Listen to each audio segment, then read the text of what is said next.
নমস্কার বন্ধুরা, আশা করছি সকলে খুব ভালো আছো। আজ আমরা রায়মার্টিন প্রশ্নবিচিত্রার দ্বিতীয় পর্যায়ক্রমিক মূল্যায়নের 15 নম্বর স্কুল ঝাড়গ্রাম কুমুদ কুমারী ইনস্টিটিউশন 2026 এর প্রশ্ন উত্তর নিয়ে আলোচনা করব। একের দাগের ক, একটি বিন্দু দিয়ে কতগুলি সরলরেখা আঁকা যায়? একটি বিন্দু দিয়ে অসংখ্য সরলরেখা আঁকা যায়। একের দাগের খ, দুটি বিন্দু দিয়ে কতগুলি সরলরেখা আঁকা যায়? দুটি বিন্দু দিয়ে একটি সরলরেখা আঁকা যায়। একের দাগের গ, দুটি বিন্দু দিয়ে কতগুলি বক্ররেখা আঁকা যায়? উত্তর, দুটি বিন্দু দিয়ে অসংখ্য বক্ররেখা আঁকা যায়। একের দাগের ঘ, 120 144 ভগ্নাংশটির লঘিষ্ঠ আকার হবে। 120 সমান 2 গুণিত 2 গুণিত 2 গুণিত 3 গুণিত 5। 144 সমান 2 গুণিত 2 গুণিত 2 গুণিত 3 গুণিত 6। উপর এবং নিচের 2 আর 3 কাটাকুটি করে বাদ চলে গেছে। উত্তর 5-এর 6। একের দাগের ও, 100 এর বর্গমূল কত? 100 এর বর্গমূল 10। একের দাগের চ, প্রদত্ত চিত্রে কতগুলো নাম দেয়া সরলরেখাংশ আছে? এখানে 6টি সরলরেখাংশ আছে, AB, BC, CD, DE, EF ও এএফ। একের দাগের ছ, 101/10 বা 101-এর 10 সমান কত? 101কে 10 দিয়ে ভাগ করলে হয় 10 10 100, অর্থাৎ 10 পূর্ণ 1-এর 10। একের দাগের বর্গের যোগ, 10 টাকা 01 পয়সা ও 10 টাকা 10 পয়সার সমষ্টি কত? উত্তর 20 টাকা 11 পয়সা। একের দাগের ঝ, সরল করো 2 বিযুক্ত 1 যুক্ত 1 রৈখিক বন্ধনী। প্রথমে রৈখিক বন্ধনীর কাজ করতে হয়, 2 থেকে 2 বিয়োগ করলে 0। একের দাগের ইও, বিওডি এমএস নিয়মে এম এর অর্থ কী? এম এর অর্থ গুণ। 2-এর দাগের ক, 10.5-7 মিটার লম্বা একটি দেয়াল দুদিনে তৈরি করতে হবে। প্রথম দিনে 5.5-14 মিটার দেয়াল তৈরি হলো। দ্বিতীয় দিনে কতটুকু দেয়াল তৈরি করতে হবে? দ্বিতীয় দিনে দেয়াল তৈরি করতে হবে সমান 10.5-7 বিযুক্ত 5.5-14। 10.5-7 সমান 10 গুণিত 7 যুক্ত 5, 7 × 70 যুক্ত 5 75-এর 7। 5.5-14 সমান 14 গুণিত 5, 5 × 14 70 যুক্ত 5 75-এর 14 মিটার। 75-এর 7 থেকে 75-এর 14 বিয়োগ করলে পাই 7 ও 14-এর লসাগু 14। অতএব 75 গুণিত 2 বিযুক্ত 75 সমান 150 বিযুক্ত 75 সমান 75-এর 14। অর্থাৎ দ্বিতীয় দিনে দেয়াল তৈরি করতে হবে সমান 75-এর 14 মিটার বা 5.5-14 মিটার। 2-এর দাগের খ, মারিয়া 81টি বোতাম বর্গকারে সাজালে প্রত্যেক সারিতে কতগুলি বোতাম থাকবে? 81 এর উৎপাদক বিশ্লেষণ করলে পাই 81 সমান 3 গুণিত 3 গুণিত 3 গুণিত 3।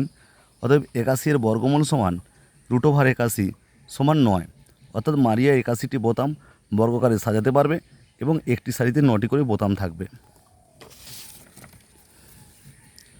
2-এর দাগের গ, সরল করো 7 ভাজিত তৃতীয় বন্ধনী আরম্ভ 3 যুক্ত দ্বিতীয় বন্ধনী আরম্ভ 8 বিযুক্ত প্রথম বন্ধনী আরম্ভ 3 যুক্ত 2 বিযুক্ত 1 প্রথম বন্ধনী দ্বিতীয় বন্ধনী ও তৃতীয় বন্ধনী শেষ। যেহেতু প্রথম বন্ধনীর কাজ আগে করতে হয়, 3 যুক্ত 2 সমান 5, 5 থেকে 1 বিয়োগ করলে 4, 8 বিযুক্ত 4 সমান 4, 3 যুক্ত 4 সমান 7, 7 ভাজিত 7 সমান 1। 2-এর দাগের ঘ, 14.09 মিটার লম্বা বাঁশের 4.2 মিটার কাদায় 3.01 মিটার জলে আছে। জলে ও কাদার উপরে কত মিটার বাঁশ আছে? জলে ও কাদায় বাঁশটি ডুবে আছে সমান 4.2 যুক্ত 3.01 মিটার সমান 7.21 মিটার। যেহেতু মোট বাঁশ 14.09 মিটার, অতএব জল ও কাদার উপরে আছে 14.09 বিযুক্ত 7.21 মিটার সমান 6.88 মিটার। 2-এর দাগের উ, ছোট থেকে বড় সাজিয়ে লেখো। ছোট থেকে বড় সাজালে পাই সব থেকে ছোট 6.006, তার থেকে বড় 6.066, তার থেকে বড় 6.606। 3-এর দাগের ক, সমান পরিসীমা বিশিষ্ট একটি আয়তকার ও একটি বর্গাকার জমি আছে। আয়তকার জমির দৈর্ঘ্য 40 মিটার ও প্রস্থ 20 মিটার। প্রতি মিটার বেড়ার জন্য 7 টাকা খরচ হলে বর্গাকার জমির চারপাশে বেড়া দিতে কত খরচ হবে? এখানে আয়তকার জমির পরিসীমা এবং বর্গাকার জমির পরিসীমা সমান। আয়তকার জমির দৈর্ঘ্য 40 মিটার, প্রস্থ 20 মিটার। অতএব আয়তকার জমির পরিসীমা সমান 2 গুণিত দৈর্ঘ্যযুক্ত প্রস্থ সমান 2 গুণিত 40 যুক্ত 20 মিটার সমান 2 গুণিত 60 মিটার সমান 120 মিটার। অতএব বর্গাকার জমির পরিসীমা 120 মিটার। অতএব বর্গাকার জমির চারপাশে বেড়া দিতে খরচ হবে 120 গুণিত 60 টাকা সমান 840 টাকা। অর্থাৎ বর্গাকার জমির চারপাশে বেড়া দিতে 840 টাকা খরচ হবে। 3 দাগের খ, সমান ক্ষেত্রফল বিশিষ্ট দুটি আয়তকার জমির প্রথমটির দৈর্ঘ্য 28 মিটার, পরিসীমা 104 মিটার, দ্বিতীয়টির প্রস্থ 21 মিটার, প্রত্যেক জমির ক্ষেত্রফল কত এবং দ্বিতীয় জমির পরিসীমা কত? প্রথম জমির অর্ধ পরিসীমা সমান পরিসীমা ভাজিত 2, পরিসীমা 104 মিটার, অতএব অর্ধ পরিসীমা 104 ভাজিত 2 সমান 52 মিটার। পাশে ভাগ দেখানো হয়েছে করে। আমরা জানি দৈর্ঘ্যযুক্ত প্রস্থ সমান অর্ধ পরিসীমা, অতএব জমিটির প্রস্থ হবে, অর্ধ পরিসীমা হচ্ছে 52 মিটার, জমিটির প্রস্থ 52 বিযুক্ত 28 মিটার সমান 24 মিটার। অতএব প্রথম জমির ক্ষেত্রফল 28 গুণিত 24 সমান 672 বর্গমিটার। যেহেতু দুটো জমির ক্ষেত্রফল একই, সুতরাং প্রথম জমির ক্ষেত্রফল 672 বর্গমিটার, দ্বিতীয় জমির ক্ষেত্রফল 672 বর্গমিটার। অতএব দ্বিতীয় জমির দৈর্ঘ্য সমান ক্ষেত্রফল ভাজিত প্রস্থ, ক্ষেত্রফল 672 বর্গমিটার, প্রস্থ 21 মিটার সমান 32 মিটার।